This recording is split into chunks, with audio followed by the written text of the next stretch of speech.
The room was electric before a single word was spoken. You could feel it, the kind of heavy, a charged silence that presses down on your chest and makes every breath louder than it should be. People leaned forward in their seats, gripping their armrests, waiting for the spark that everyone somehow knew was about to ignite. This wasn't just another courtroom proceeding. This was a scene set for history, a moment so raw that even the walls seemed to lean closer. And at the center of it all was Jasmine Crockett. Think about it. Have you ever walked into a room and instantly known that something explosive was about to happen? That eerie hush where even whispers feel too loud, where eyes dart and nerves. Like live wires. That's what it was like in those opening seconds. The only sound was the shuffling of papers, the occasional cough, and the deep, restrained breaths of people who didn't want to miss a single detail. And then came the announcement, not the kind of casual bureaucratic statement you hear 100 times in courtrooms across the country, but one that sliced through the silence like a blade. The air shifted, shoulders tensed. A ban, a shocking ban. The words were blunt, the tone was final, and the implication was massive. Jasmine Crockett was no longer welcome here. Now pause for a second. Can you imagine that? Being told in front of your peers, the press, the world, that your voice, your presence, your right to speak had just been erased in a single stroke. Most people would crumble under that weight. Most would freeze, look down, and quietly accept the blow. But Crockett? Her silence wasn't submission. It was calculation. You could almost hear the gears turning in her head as she sat perfectly still. Her expression unreadable, eyes fixed on the bench as if daring anyone to look away. That stillness became its own kind of defiance. It wasn't. The silence of defeat, it was the silence before thunder. And that's what made everyone lean in even closer. The judges shifted uncomfortably. Attorneys glanced sideways at each other. Even the audience, seasoned reporters, curious citizens, fellow lawmakers felt the ground beneath them tilt. They knew something was about to break. But here's the kicker. No one knew just how massive the break would be. The courtroom wasn't ready. The cameras weren't ready. The world wasn't ready. And yet Jasmine Crockett was. Because this wasn't just about her. This wasn't just about being told she couldn't sit in that room or voice her arguments. This was about every person who had ever been told to stay quiet, every voice that had ever been shut down, every moment of injustice that had been smothered under the guise of order. Her pause was a storm gathering power, and everyone watching felt the static build in the air. You've seen moments like this before in history, right? Those iconic seconds where time itself seems to slow, where a leader takes a breath before changing the world, where a speaker pauses before delivering a line that echoes for generations. This was one of those moments. And when Crockett finally moved, when her lips finally parted. When the first words of her shocking response spilled into that suffocating silence, the courtroom didn't just react, it erupted. But before we dive into the chaos that followed, let's rewind just a step. Because to truly understand the magnitude of that eruption, you need to see how the fuse was lit. You need to see the subtle signs, cracks in the wall, the tension in the air that made this explosion not just possible, but inevitable. Because this wasn't an accident. This was a storm years in the making. The moment the words of the ban echoed through the chamber, it was as if the floor itself shifted. Reporters immediately jolted upright, fumbling with their pens, recorders and cameras scrambling to capture every detail. Some whispered furiously, their eyes darting between Crockett and the bench, as though trying to confirm what they'd just heard. Others simply froze, their mouths slightly open, suspended in disbelief. The announcement wasn't just unexpected, it was seismic. Now think about this. A courtroom is supposed to be the temple of order. It thrives on control, procedure, ritual. Every movement has its place. Every word has its weight. But in that instant, the sacred rhythm cracked wide open. The judges, who usually maintained an aura of detached calm, couldn't mask the tremor, running across their faces, and the spectators. They felt as if they had just witnessed a taboo, something that wasn't supposed to happen in that space. But here's what's fascinating. While everyone else reacted in real time, Jasmine Crockett, didn't flinch. Not once. She sat like a statue carved out of defiance, her posture tall, her gaze unbroken. It was almost unnerving. Imagine being told you no longer belonged in the very arena where you had built your fight. And instead of shrinking, you became larger, more commanding, simply by refusing to move. That was Crockett in that moment. A soft hum began to ripple. Through the gallery, people were asking each other under their breath, did they really just ban her? On what grounds? How can they even do that? The kind of whispered questions that don't just seek answers, they spread panic. Because once those doubts seep into the room, authority doesn't look so unshakable anymore. And here's the kicker, Crockett's silence wasn't empty. It was strategy. It was the kind of silence that forces people to fill in the blanks with their own fears, their own anger, their own anticipation. It's the silence before a fighter throws the first punch. The silence before a performer hits the stage. The silence that screams louder than any words could. Now. Let's not forget this wasn't happening in some hidden corner. This was being watched, recorded, dissected by the press, by politicians, by citizens across the country. Every camera lens tightened its focus on her face, waiting for the crack, the stumble, the explosion. And the longer she held that silence, the more the pressure built. It was unbearable. One judge cleared his throat, attempting to reassert control. His voice shaky as he shuffled papers and tried to move on. But it was useless. The room wasn't following him anymore. All eyes were locked on Crockett. She had, without saying a word, stolen the stage. And then came a small, almost imperceptible movement. She raised her chin. That was it. Of the head, a subtle signal that she was no longer in the shadows of their authority. Gasps scattered through the courtroom. It sounds dramatic, right? But when a room is holding its breath, tiniest gesture can feel like thunder. Let me ask you this. Have you ever been in a situation where someone breaks all expectations? You can feel every eye in the room snap to them? It's power. Raw, undeniable power. Crockett had it, and she wielded it without lifting a finger. By now, the murmurs had grown into a low roar. Journalists exchanged frantic looks, sensing the kind of headline that careers are built on. Politicians in attendance shifted nervously in their seats, knowing that what was unfolding could not be contained within those walls. In ordinary citizens, some of them supporters, some of them skeptics in awe, realizing they were witnesses to something unforgettable. It was no longer about whether Crockett had been banned. It was about how she would respond. And everyone knew the response was coming. Her hands, which had been resting calmly on the table, slowly tightened into fists. Not in rage, but in resolve. Her shoulders squared. Unyielding, swept across the room, locking onto the very people who had tried to silence her. And that's when you could almost hear it. The unspoken thought racing through every mind in that chamber. Oh no. They've just made a mistake. It's Because in that charged silence, in that fragile moment, Jasmine Crockett wasn't just a politician being silenced. She had become the embodiment of every fight against injustice, every refusal to bow, every battle for a voice. The courtroom had tried to strip her of power. Instead, it had handed her the match. And the fuse was already burning. The silence didn't last forever. No silence that charged ever does. It cracked like a lightning bolt when a voice from the gallery pierced the air.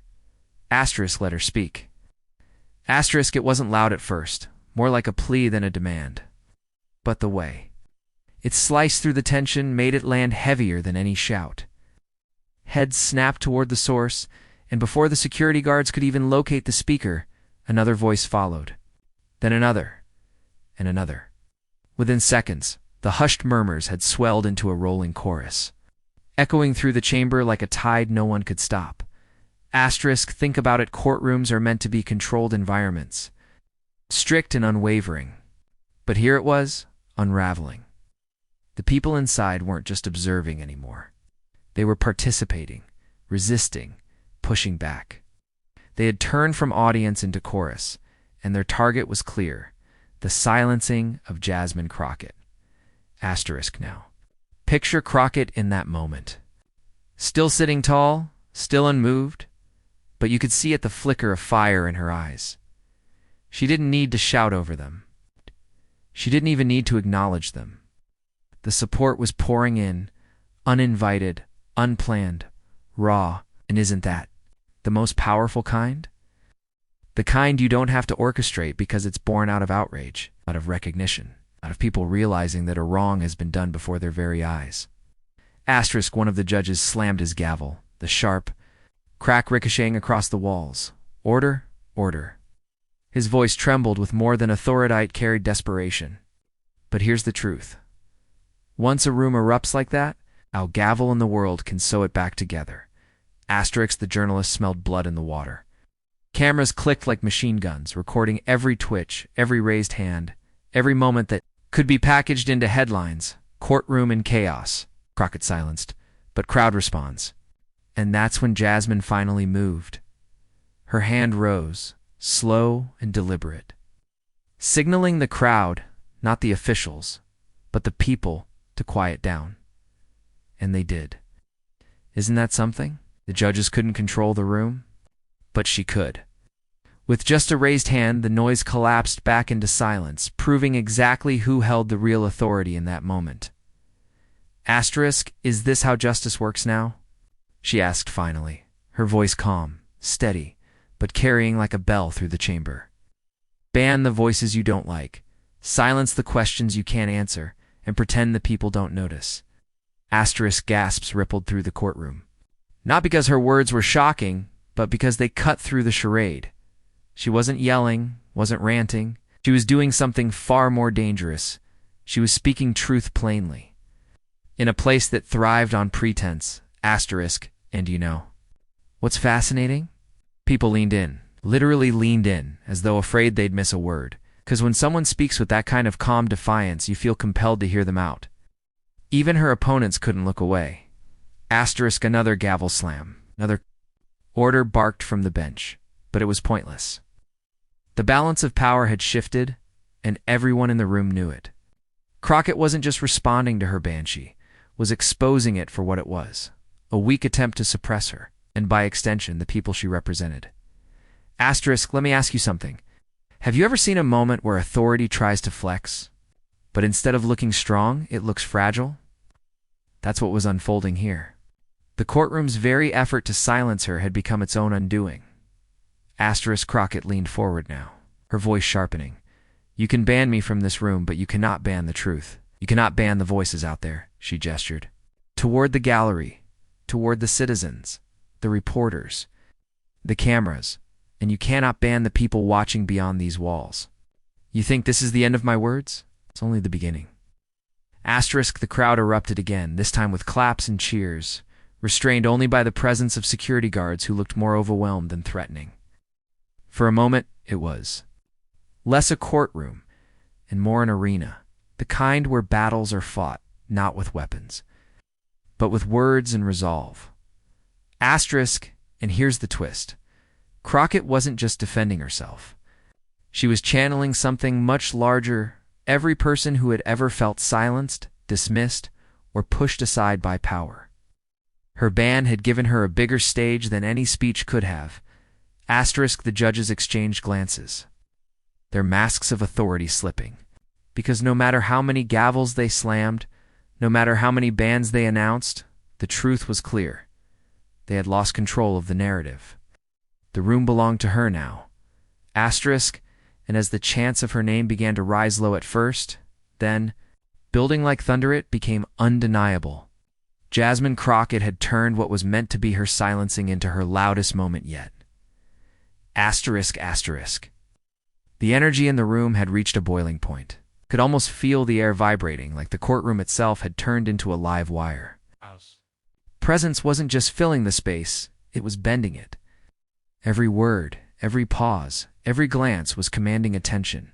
The judges were supposed to be the final word here, the pillars of authority. But suddenly they looked more like bystanders trapped in someone else's story. Asterisk, one of the senior judges. His face tight with frustration, leaned forward and declared, "Representative Crockett, this conduct is unacceptable. You are hereby barred from addressing this chamber." His words, heavy with formality, were meant to close the book. End of story.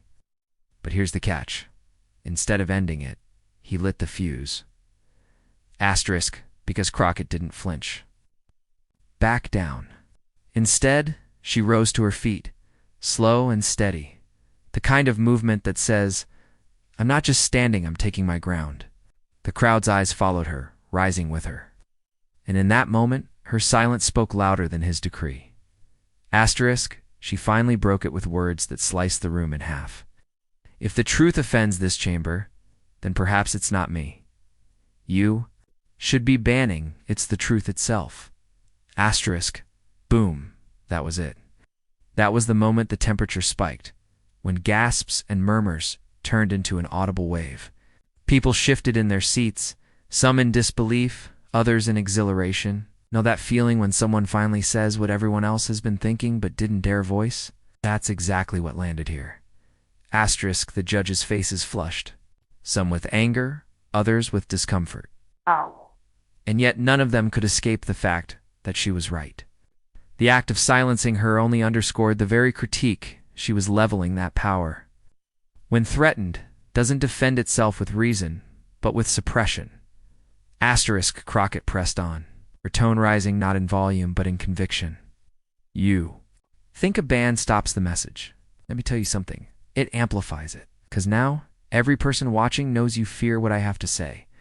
And when the people see fear and power, they begin to question why. And when they question why, they start to resist."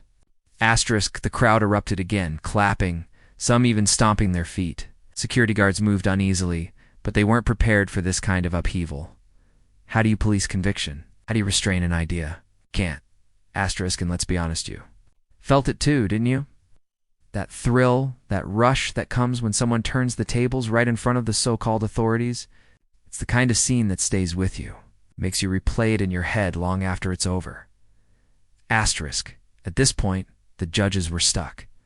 Do they double down, risk looking even more desperate, or do they back off, risk appearing weak? Neither. Options saved them. They had painted themselves into a corner, and Crockett was holding the brush.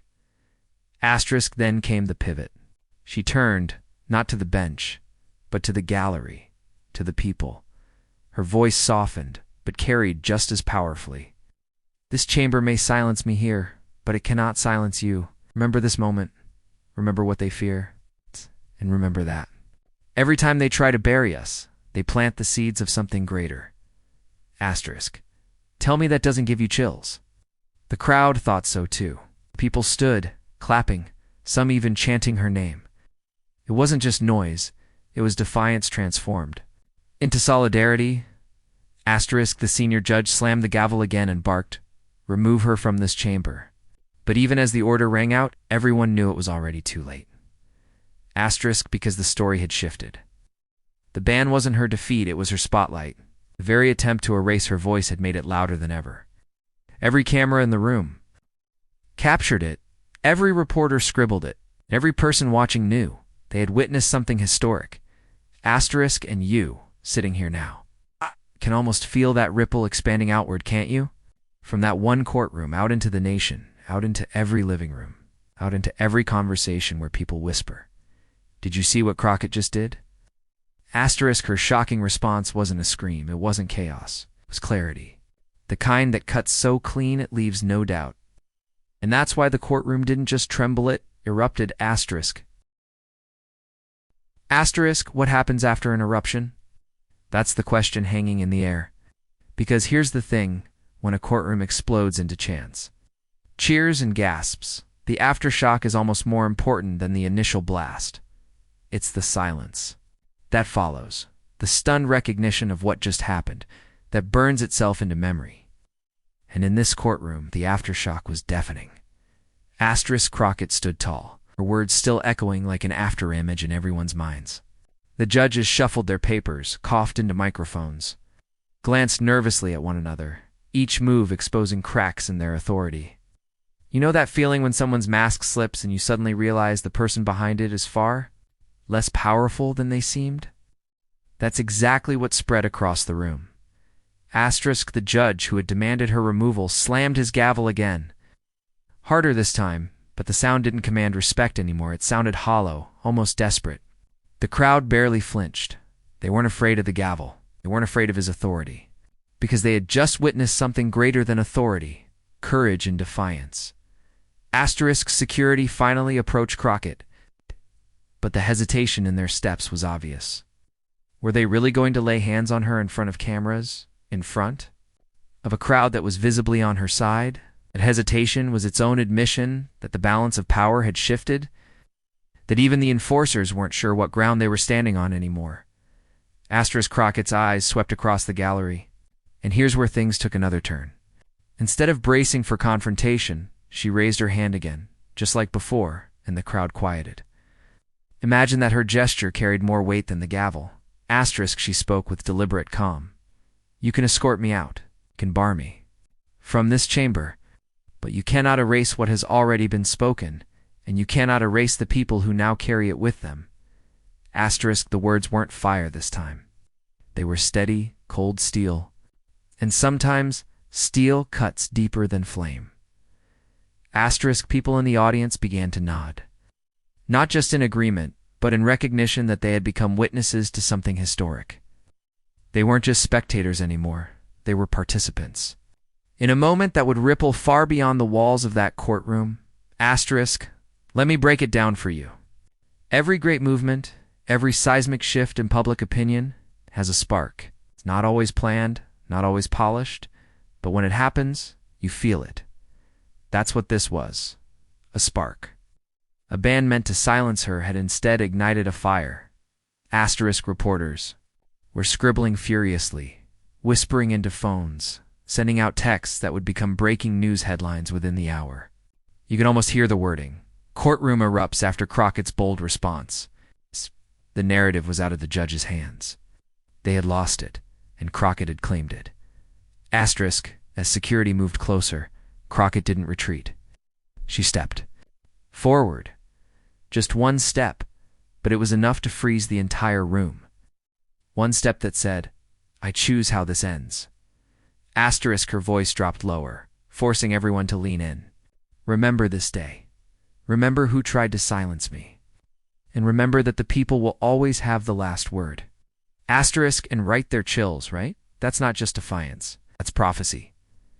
Asterisk, security finally placed a hand on her arm, but it wasn't a forceful grab. It was almost respectful, like even they understood they were escorting not a defeated figure, but a victor leaving her stage. The crowd broke into applause again, some standing, some shouting encouragement, and through it all, Crockett kept her head high, her stride unbroken. Asterisk, and here's the kicker. As she walked out, she wasn't diminished. She was amplified. Every camera followed her, every lens capturing the image of a woman being escorted out not in shame, but in triumph. Asterisk, that's the paradox of silencing. Sometimes it only makes the voice louder. Asterisk, so let me ask you, when history looks back on this moment, do you think they'll remember the gavel, the ban, the attempt at control? Or will they remember the eruption, the defiance, and the woman who turned silence into a roar? Asterisk, I think you already know the answer. Asterisk, asterisk, now comes the part. Nobody could have predicted the ripple effect, because the story doesn't end when the courtroom doors closed behind Crockett. If anything, that's when the real story began. Asterisk, you've seen it before. Moments that feel contained, locked inside four walls, but once the footage escapes, once the whispers turn into headlines, the world outside changes. That's exactly what unfolded here. Asterisk, within hours. Clips of Crockett's stand circulated online. Not edited, not sanitized. Draw. Shaky phone recordings that showed her voice cutting through chaos, her figure standing against the tide of authority. Those clips exploded, first across social media, then onto news broadcasts, then into conversations. In living rooms and coffee shops across the country. Asterisk, and what did people see? They didn't see a politician silenced. They saw a person who refused to be erased. They saw themselves in her the frustration, the indignation, the stubborn refusal to bow down to injustice. That's why it resonated. Because deep down, everyone has faced a moment when they wanted to say, "You can push me out, but you won't shut me up." Asterisk back in the courthouse, judges and officials tried to spin it differently. They released statements about maintaining order, about respecting institutional process. But the problem with carefully crafted statements is this: they can't compete with raw truth. A shaky clip of Crockett raising her hand to quiet a crowd carried more power than any press release. Asterisk, and here's where the humor sneaks in, because imagine being one of those judges, watching the world share Crockett's words while your carefully chosen talking points get buried under memes and hashtags. Brutal, right? Hashtags like hashtag Crockett won and hashtag silenced but heard trended within hours. You can't fight the internet with legal jargon. Asterisk, meanwhile, her supporters organized. What began as applause inside the courtroom spilled into rallies outside. People gathered with signs quoting her words, "You cannot erase what has already been spoken." Those weren't just words anymore. They had become a banner, a rallying cry. Asterisk, think about the irony here. The very act meant to silence her became the amplifier that broadcast her further than she might have ever reached otherwise. It's the classic backfire. The moment when power trips over its own attempt at control. Asterisk and Crockett. She didn't retreat into silence. She leaned in. Interviews, statements, speeches, each one sharper, clearer, more resonant, because now she wasn't just speaking as a representative, she was speaking as a symbol, and symbols. Symbols can't be banned. Asterisk now. Let's pause, because here's where you come in. When you watch this unfold, don't you feel that pull? That tingle in your chest that says, this isn't just her fight, this is ours. That's not by accident. Stories like these remind us of a universal truth. Institutions may hold gavels, but people hold voices. And voices? Voices carry further. Asterisk even. Those who disagreed with Crockett found themselves stuck in a dilemma. Attack her too harshly, and you fuel the fire. Ignore her, and you concede the narrative. Either way, her presence remained inescapable. That's the genius of moments like these. They shift the battleground itself. Asterisk by the end of the week. The image of Crockett being escorted out had become iconic. Not a photo of defeat, but a portrait of resilience. Her head high, shoulders back, stride steady. If you didn't know the context, you'd swear she was the one in charge. Asterisk, and let's be real, in that moment, she was. Because control isn't about titles or gavels. It's about who owns the story. And Crockett owned it. Asterisk. So here's the lingering question for you. What happens when more people start to realize this? What happens when silence is no longer feared? When bans no longer intimidate? When the people inside and outside the chamber recognize their collective power? Asterisk, that's not just a courtroom story anymore. That's a cultural shift. And make no mistake, this was only the beginning. Asterisk, the air outside the courthouse was thick with energy. Reporters scrambled, cameras flashed, and supporters raised their voices in chants that carried down the street like thunder. You could feel it, the shift from a courtroom drama to a nationwide spectacle. Crockett's removal wasn't just a headline anymore. It was the ignition point of something larger. Asterisk, by evening, the scene outside had transformed. What started as scattered clusters of onlookers became a sea of people holding handmade signs, waving flags, chanting her name, and not just her name, her message. You cannot erase what has already been spoken. It became a slogan, a battle cry, a reminder that words once unleashed have a life of their own. Asterisk, inside newsrooms across the country, anchors debated the fallout. Some tried to dismiss it as political theater. Others painted Crockett as reckless. But none could deny the undeniable. The footage had struck a chord. You can tell when a story's alive because it refuses to stay in one place. It spreads, mutates, grows into something no single voice can control. Asterisk and Crockett.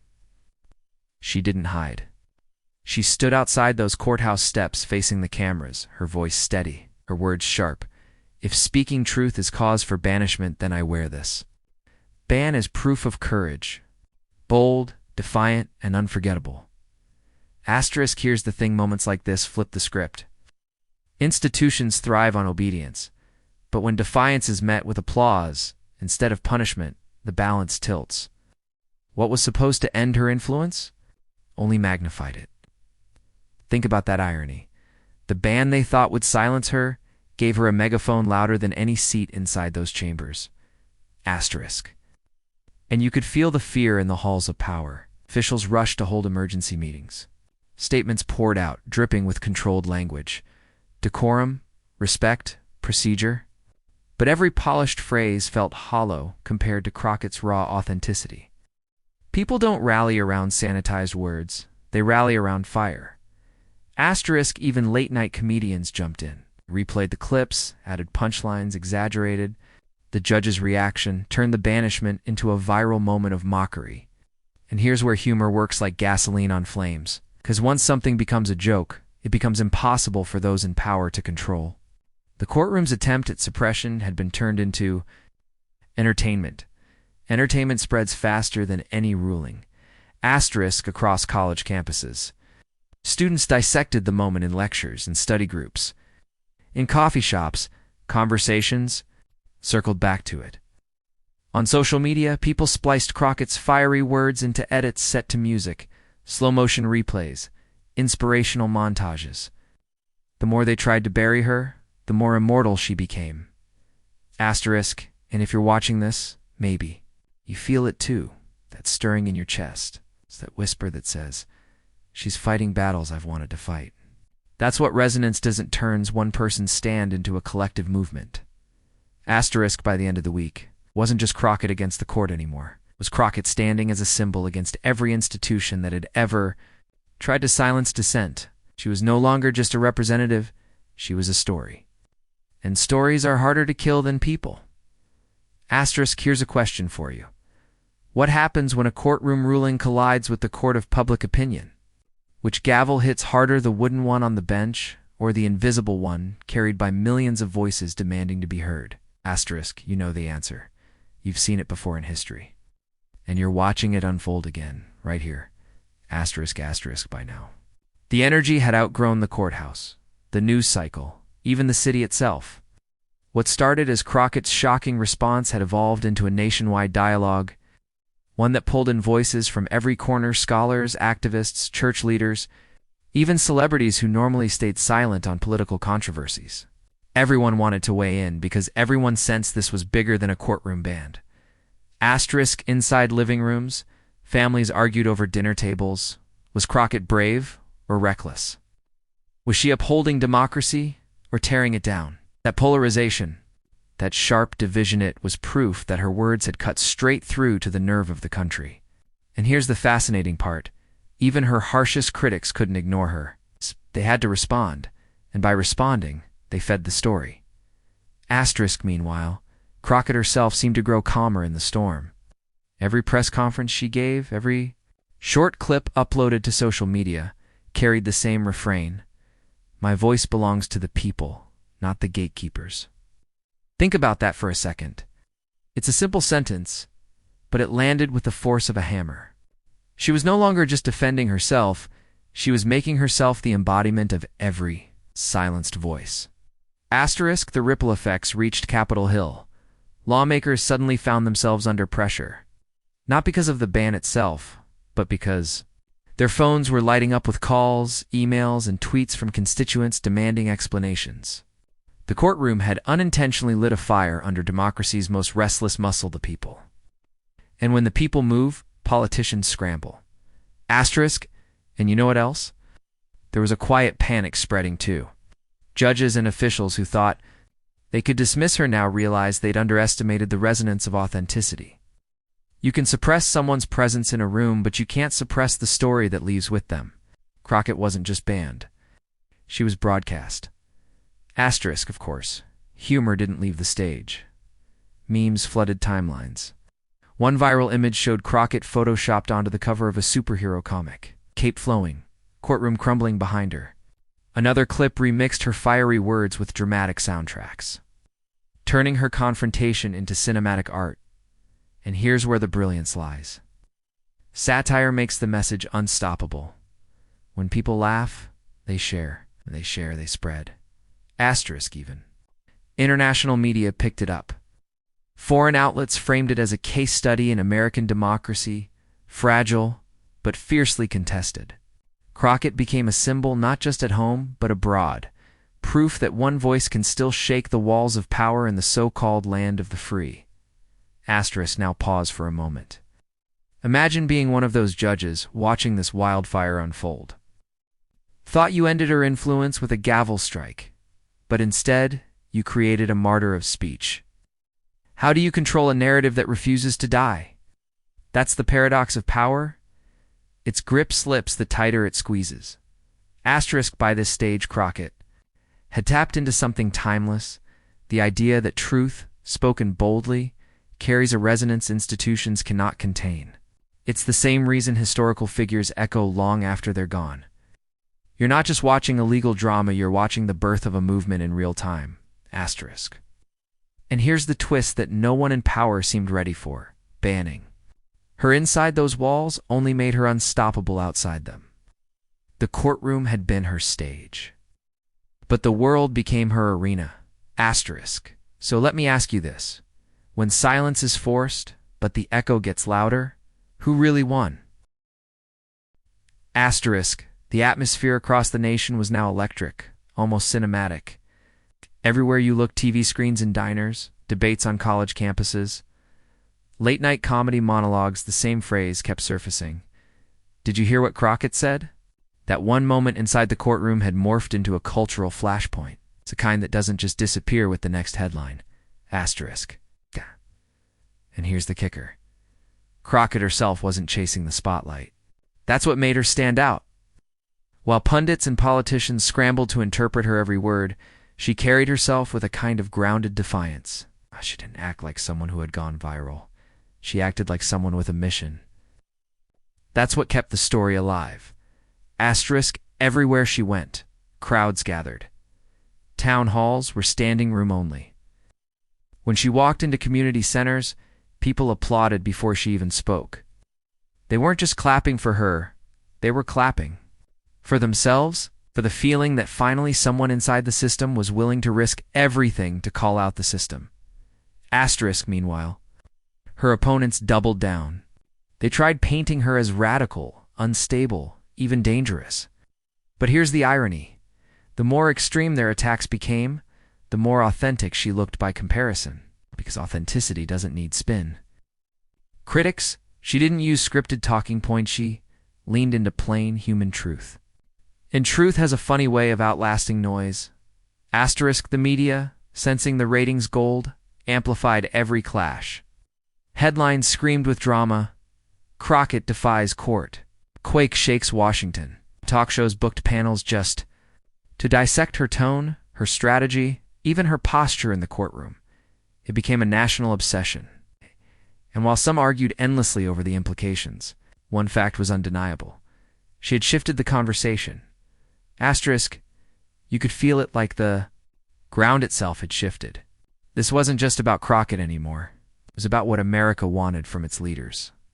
People asked themselves, do we want polished politicians who play by invisible rules, or do we want fighters who break them when justice demands it?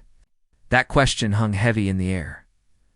Asterisk, and let's be honest, there was entertainment in it too. Clips of Crockett's sharpest lines played over and over, edited into TikToks, remixed into parody songs. One comedian joked, if she runs for office, she won't need campaign ads. Just rerun that courtroom video. Humor gave the story legs, and every laugh carried her message further. Asterisk, but don't mistake the humor for a lack of seriousness. Beneath the memes and applause, there was a deeper current, a sense of urgency. Because if one voice could ignite this much resistance, what could an organized movement accomplish? Crockett wasn't just inspiring sympathy. She was inspiring action. People started forming groups, organizing rallies, writing op-eds, donating to causes aligned with her stand. Asterisk, and the establishment, They found themselves in uncharted territory. Traditional tools press releases, official statements, procedural punishments suddenly looked weak, almost outdated. How do you fight someone who thrives on transparency, whose very act of defiance is the fuel for her fire? It was like trying to put out flames with paper. Asterisk, by now you could sense it. History was pivoting. Not because of policy, not because of legislation, but because of a single act of courage under pressure. It's a reminder that sometimes the most seismic shifts start not in halls of power, but in one voice refusing to bend. Asterisk, and here's the haunting truth. The courtroom thought it silenced her. Instead, it amplified her. They thought they controlled the story. Instead, she owned it. And in doing so, she forced the nation to ask itself, whose side are you really on, the gatekeepers of power or the challengers of it? Asterisk, so let me throw that question to you. If you were in that room, watching Crockett stand her ground, would you cheer? Would you tremble? Asterisk, the final act of this story felt less like politics and more like a reckoning. By now, the courtroom clash had grown beyond one case, one confrontation, even one woman. It had become a mirror, reflecting back the raw nerves of a country caught between old power and new defiance. And you couldn't look away. Asterisk, when the gavel first struck that day, no one expected fireworks. But by the time Crockett's voice rang out, the courtroom had transformed into an arena. Judges who prided themselves on stoic neutrality shifted in their chairs. Lawyers who lived by precedent felt the ground move under their feet.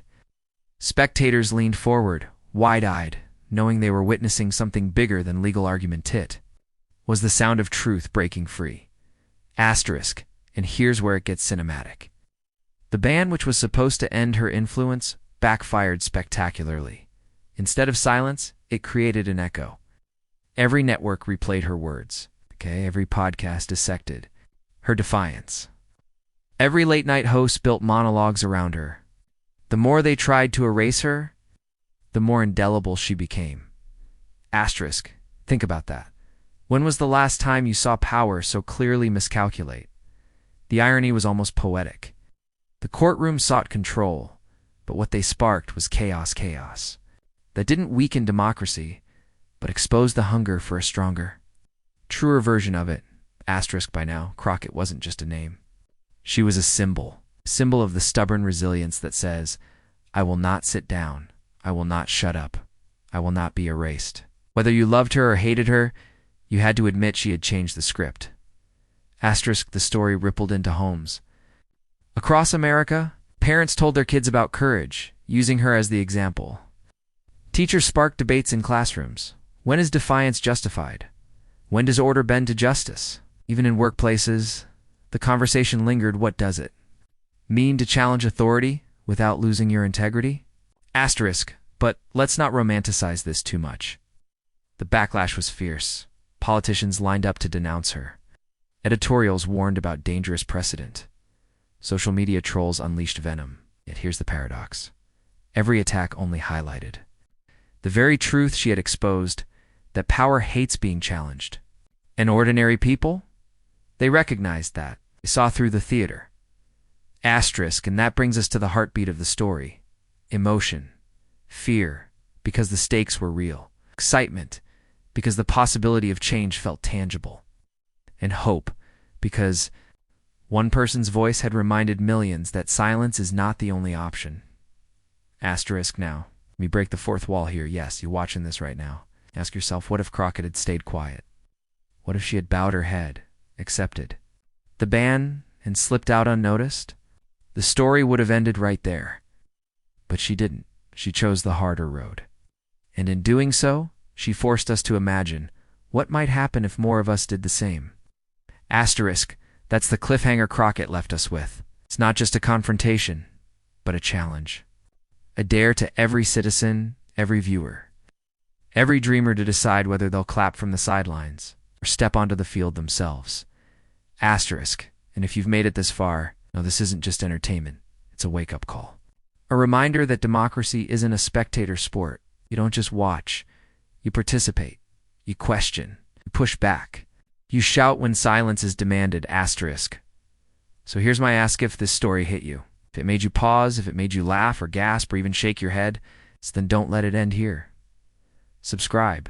Join this growing community of voices that refuses to be quiet. Because the story isn't finished, hand. Neither are we. Asterisk, the courtroom may have erupted that day, but the real eruption, it's happening right now in living rooms, classrooms, and conversations across the country. And maybe it's happening inside you, asterisk.